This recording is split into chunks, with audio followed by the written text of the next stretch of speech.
नांदेड महानगरपालिकेच्या ज्या मतदानाची प्रक्रिया ही सकाळी 7:30 वाजतापासून सुरू होती आणि सायंकाळी 5:30 पर्यंत ही सुरू आहे।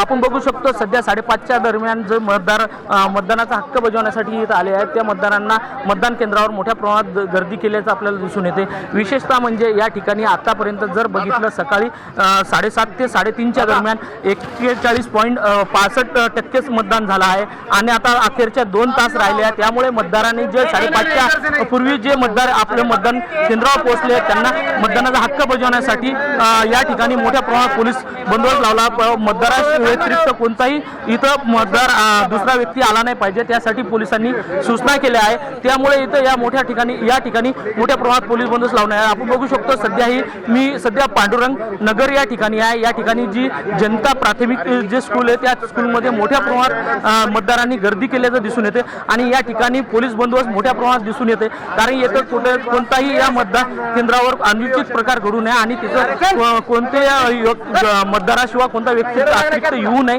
याची काळजी घेण्यात येत आहे। आपण बघू शकतो सध्याची जर परिस्थिती बघितली नांदेडची तर आत्ताच्या परिस्थितीत जर बघितलं तर पूर्ण मतदारांचा जो कल आहे ते मोठ्या प्रमाणात दिसून येत आहे मतदान केंद्रावर। कॅमेरामन सचिन राणेसह विठ्ठल देशमुख, नांदेड।